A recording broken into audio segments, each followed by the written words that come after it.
Day 3 of my shooting diaries ಇವತ್ತು ಕೂಡ ಬೆಳಿಗ್ಗೆ ಬೇಗ ಎದ್ದು ಏನೇನ್ ಬೇಕು ಬಾಕ್ಸ್‌ಗೆ ಎಲ್ಲ ರೆಡಿ ಮಾಡ್ಕೊಂಡು, ಮೇಕಪ್ ಮುಗ್ಸಿ ಇದೆಲ್ಲ ನನ್ ಮೇಕಪ್ ಥಿಂಗ್ಸ್. ಬೇಗ ಬೇಗ ಮೆಟ್ರೋಗೆ ಹೊರಟೆ. ನಾನ್ ಮೆಟ್ರೋ ರೀಚ್ ಆಗೋಷ್ಟರಲ್ಲಿ 6:35 ಆಗ್ಬಿಡಿತ್ತು. ಸಾರಿ 6:32. ಮೆಟ್ರೋ ಹತ್ತಿ ಲೊಕೇಶನ್ ರೀಚ್ ಆಗೋದಕ್ಕೆ 1 ಹಾರ್ ಬೇಕಾಯ್ತು. ಅದಾದ್ಮೇಲೆ ಊಬರಲ್ಲಿ ಆಟೋ ಬುಕ್ ಮಾಡ್ಕೊಂಡು ಲೊಕೇಶನ್‌ಗೆ ಹೋದೆ. ಇವತ್ತು ಕೂಡ ಸೇಮ್ ಲೊಕೇಶನ್ ಕಂಠೀರವ ಸ್ಟುಡಿಯೋದಲ್ಲೇ ಶೂಟ್ ಇತ್ತು.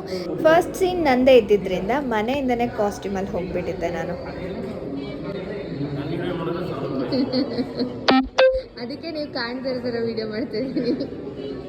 ಗಣಪಪ್ಪಂಗೆ ಪೂಜೆ ಮಾಡಿ, ಕ್ಯಾಮ್ರಾಗಳಿಗೆ, ಮಾನಿಟರ್‌ಗೆ ಎಲ್ಲದಕ್ಕೂ ಪೂಜೆ ಮಾಡಿ ಫಸ್ಟ್ ಸೀನ್‌ನ ಶುರು ಮಾಡಿದ್ರು. ಈ ಕಡೆ ಸೆಟ್ ಕೆಲಸ ನಡೀತಾ ಇತ್ತು.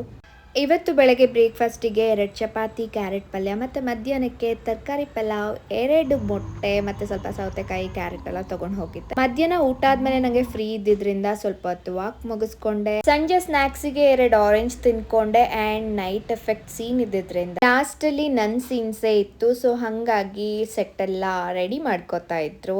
ಸೀನ್ಸ್ ಎಲ್ಲ ಕಂಪ್ಲೀಟ್ ಆದ್ಮೇಲೆ ನಾನು ಹೊರಡೋಷ್ಟರಲ್ಲಿ ಇವತ್ತಿನ್ನೂ ಹಾಫ್ ಅನ್ ಅವರ್ ಜಾಸ್ತಿನೇ ಆಗ್ಬಿಟ್ಟಿತ್ತು. 9 ಆಗ್ಬಿಟ್ಟಿತ್ತು. ಬೇಗ ಆಟೋ ಬುಕ್ ಮಾಡಿ ಆಮೇಲೆ ಮೆಟ್ರೋ, ಆಮೇಲೆ ಬೈಕ್, ಮನೆಗೆ ಬೇಗ ರೀಚ್ ಆದೆ. ಅದಾದ್ಮೇಲೆ ಮೇಕಪ್‌ನ ರಿಮೂವ್ ಮಾಡಿ ಫ್ರೆಶನ್ ಅಪ್ ಆಗಿ ಊಟ ಮಾಡಿ ಮಲ್ಕೊಂಡೆ.